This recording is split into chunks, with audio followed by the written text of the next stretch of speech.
Okay, so good evening again. So a while ago, I have recorded the activity number 3 part B. So that's how you perform activity 3 part B now. So that was just a simulation of Rutherford's experiment. So those strips of paper with the size of a mango bean represents the electrons in the plum pudding model of J.J. Thomson. So if that model is correct, then Rutherford's experiment should come up with the alpha particles passing through those negatively charged electrons.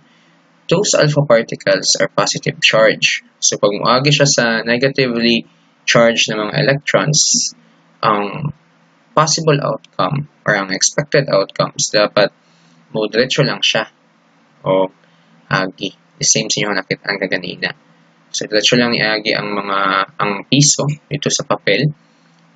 So that should be the expected outcome. But that didn't happen. Something happened in that experiment, which I will show to you later. But let's have first a review. So what is the first model that we have discussed in this video presentations? Okay, so if you guess it right, the correct answer is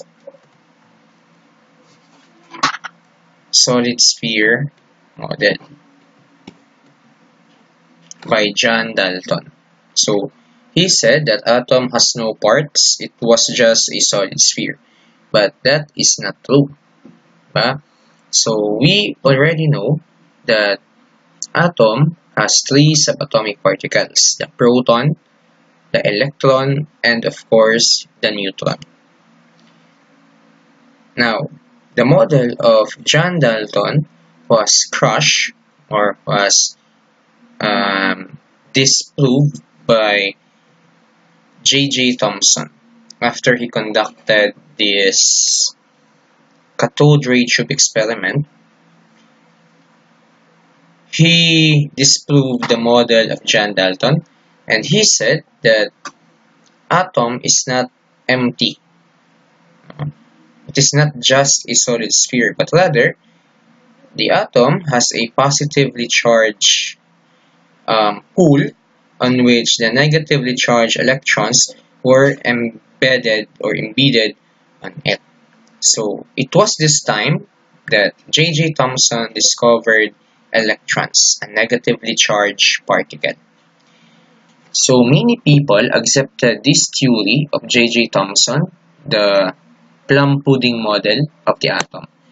So in order to prove or further prove the model of J.J. Thomson, another person in the name of Ernest Rutherford conducted an experiment. And this experiment is known as the gold foil experiment. Why gold foil? Because he used a gold foil nandito sa gitna. So, ang parts niya, this is the gold foil. This is the alpha particle emitter. So, kaning mga color blue na inyo makita, and these are alpha particles, which are positively charged particles. Maigo siya sa gold foil. And then kaning gold foil is consists of negatively charged particles according to the model of J.J. Thomson. So kaning gold foil is negatively charged electrons ang unod ani according sa model ni J.J. Thomson. Karon kung tinuod na tama ang model ni J.J. Thomson, kinahanglan kaning tanan alpha particles kay diretso lang siya na mo labay diri sa gold foil and ma-detect na siya sa tuang what do you call this one? Let's call it the detector. So ma-detect na siya ani kung asa mo igo ang mga alpha particles. So expected tanan alpha particles kay mo diretso lang siya og igo or mo follow lang siya og straight path. But that wasn't the case. That did not entirely happen. So naay mga instances na mo repel May instances na ni banda or ni balik ang alpha particle. So, naay something diri sa tunga. No? Na reason nga nung ni bounce back ang ato ang alpha particle. So, sa matong sa tunga. So, let's find out first, or let's watch first the activity conducted by Ernest Rutherford, the gold foil experiment.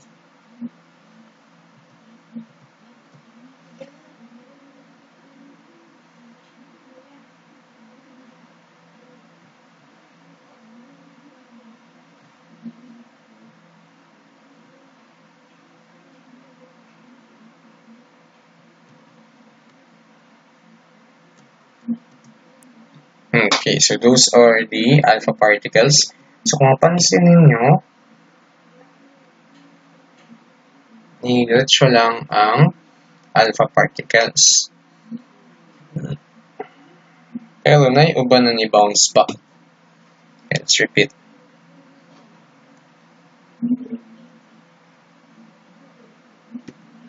Ayan. So, ni diretso lang ang uban alpha particles, but na-detect siya sa tuang detector. So, mapansin mo, diretso lang ang alpha particles as expected, but something shocking happened in this experiment. There are some particles that bounce back, or that were repelled, or let's say, ni lihis ug landas. Okay, so Rutherford reasoned that if Thomson's model was correct, then the mass of the atom was spread out throughout the atom. Dapat pantay lang tanan, dapat diretso lang moagi ang alpha particles. But in this case, if he shot the high velocity alpha particles at an atom, then there would be very little to deflect the alpha particles.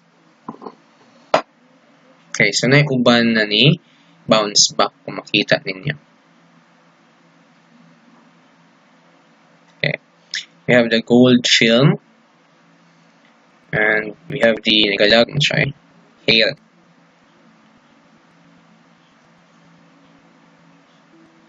Hindi siya probe na screen recorder. Okay, so there were deflections were not consistent with Thomson's model. So yung uban mga nag-deflect ng mga alpha particle. So Rutherford was forced to discard the plum pudding model, and reasoned that the only way the alpha particles could be deflected backward was if most of the mass in an atom was concentrated in a certain region known as the nucleus. So he proposed his own model of the atom, known as the nuclear model of the atom.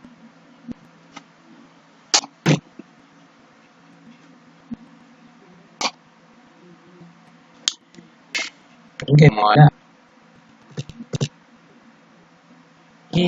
yo.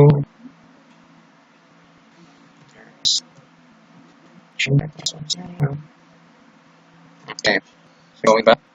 So if tama ang tatong model J Thomson, dapat ang alpha particles just go pass through the gold foil, but that didn't happen, so we're deflected some bounce back. So therefore, the model of J Thomson is not correct. There is something in the middle that alpha particle which head for the alpha particles bounce back. So yung isang atom na kay nagbalas at particle kay bounce or not siya. That's why he presented his own model. So plus one is for the existence of a centralized region of positively charged particles known as the nucleus.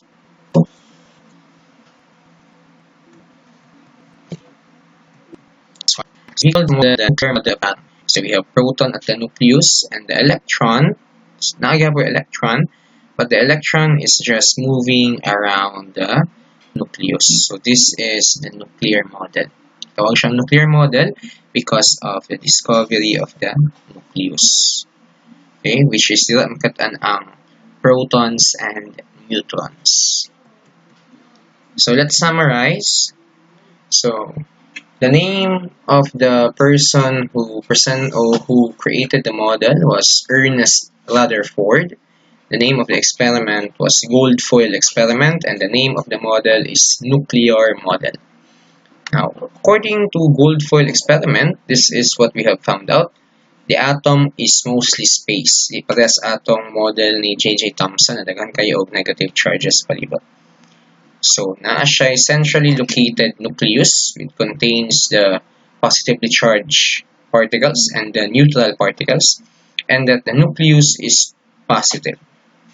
That's why pagbangga sa positive alpha particle, Pagbangga niya sa positive nucleus, positive and positive, it will repel.